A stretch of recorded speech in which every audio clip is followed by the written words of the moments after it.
from Techno Buffalo here with a full review for you of the Motorola Backflip, which is the first Android phone available for AT&T wireless. This is going to set you back just about $100 after 2-year contract and some mail-in rebates.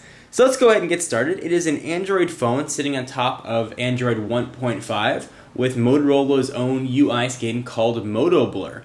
Before we get into the nitty-gritty, and as I do with all of my phone reviews, let's talk about call quality. No matter what these phones do or don't do, if they don't make good phone calls, it's not going to be useful to you. The radios in recent Motorola phones have been very, very strong, and the Backflip is no exception. Signal strength was very good. I was even getting more bars with the Backflip than I was with a comparable AT&T device like the iPhone, so it's quite strong and a modern radio. Call quality was very good, no white noise, no crackling.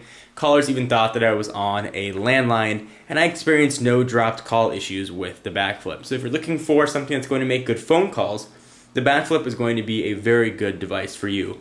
So let's dig in as to what makes this thing unique, and let's talk about the form factor, since this is really one of the big selling points or dislike points about the Backflip.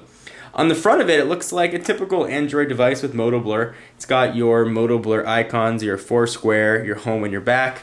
It doesn't have the typical Android buttons that you'd find on other Android devices. For example, here's what you'll see on the Nexus 1, for example, or typical Android devices. That's going to be your button array. Motorola has it a bit more simplified with Moto Blur. So if you look at the phone, on the right-hand side, it's a little bit on the thick side, but if you flip it over, there is a keyboard, which is a bit weird, with its sort of inset 5-megapixel camera with LED flash. And as a bit of a segue, the camera takes fantastic pictures. 5 megapixels really come across quite nice on the phone here. So how does this work? Well, when you're using your phone, if you take the keyboard and you flip it out, it actually flips backwards, hence the Backflip name, and you get a full backlit QWERTY keyboard. This keyboard is actually very easy to use. The buttons are raised just a little bit. A few weird things and quirks about it that do take some getting used to. They're all lined up one after another. There's no staggering on them, as you find on some other devices. The staggering makes it a bit easier to type on, but here it's sort of one after another, so it takes a bit of getting used to. Spacebar is a bit small, but you do get a very full-size keyboard, and generally with phones that slide out, you lose finger access on this first row of keys because the sliding mechanism comes over. But on the Backflip, that's not the case. You actually can get full view. I found myself actually using this quite a bit in this mode, where you can actually sit and watch something.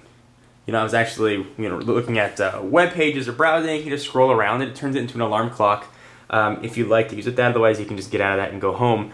But it actually was nice and easy to browse in this mode, and something that I really liked. So from a design standpoint, it's very quirky. I think it's going to be either a love or hate it.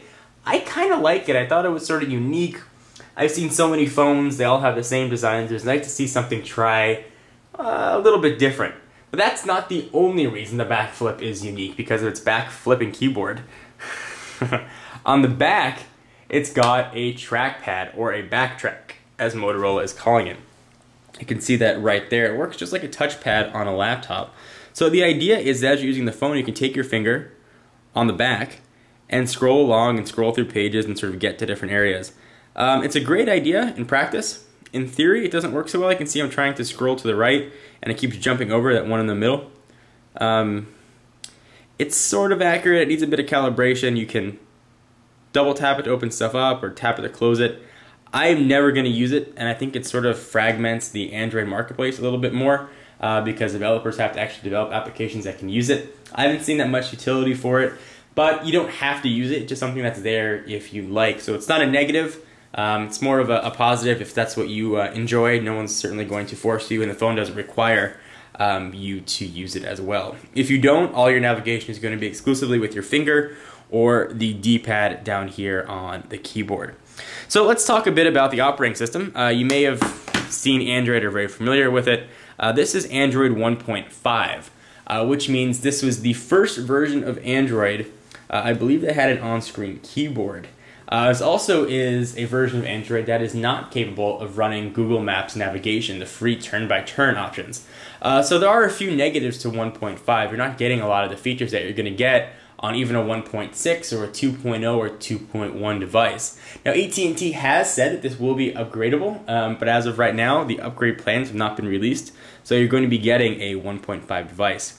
I am not the biggest fan of Moto Blur. It's a lot of social networking sort of tools and features that puts widgets on your home screen. I find them to take up a lot of room. We don't have a lot of screen real estate here with this 3.1 inch screen, the resolution of 480 by 320. So I turned off most of the Moto Blur features, ended up using just a stock Android build, which was okay. I do like Android. I think it behaves very well. I do wish this device had some sort of multi-touch support. I know even one like the Droid has multi-touch support but doesn't ship with it. You can download a third-party browser like the Dolphin browser and be able to use pinch and zoom features. You cannot do that here with the Backflip. It's a bit on the chunky side as well, and that's probably due to that significant hinge that you have there. But with that extra bulk, you're also getting a very, very nice battery. The battery is 1,380 milliamp hours, and they claim you'll get 6 hours of talk time or 13.5 days of standby time. Battery life was fantastic. I was actually able to go 2+ days on it. The phone is a bit underpowered, and it's underpowered for a professional power user. I require a lot of utility out of my phone. I'm always emailing, I'm on the web, sometimes text messaging, watching video.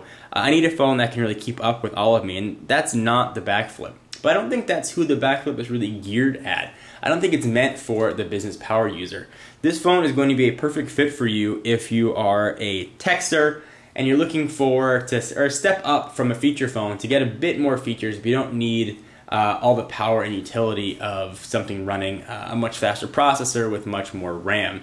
The sort of slots, I guess, below say something like an iPhone or a Droid or a Nexus 1, but above the feature phone set. It does a lot. It does everything that a standard Android build is going to do, but it just does it a little bit slower. So if you are looking for that middle ground, this may be a nice compromise for you. It's going to give you a lot of things that you wouldn't get, with your standard QWERTY feature phone. So overall, if I have to rate this phone on a 1 to 10 scale, or 1 to 5 scale rather, which of course I have to do since this is a review, I'm going to give it a solid 3. I like the form factor. It's going to be a love or hate thing, but I think it's unique, it's fun, it's a different sort of design that I haven't seen before, and I give Motorola credit for trying to innovate. It's an EMIC processor, lack of multi-touch, a bit smaller screen, and use of Motorola Blur and 1.5 operating system all took away from those points. So you're going to love this phone if you are looking to upgrade from a feature phone and you want a bit more capabilities. You're not going to like this phone if you're expecting a full powered phone that can keep up with all of your multitasking and your power using. This is not going to be the phone for you. So if you meet one of those categories, you can pick this phone up and I think be relatively happy, and you will have an Android device with a very interesting layout in your pocket.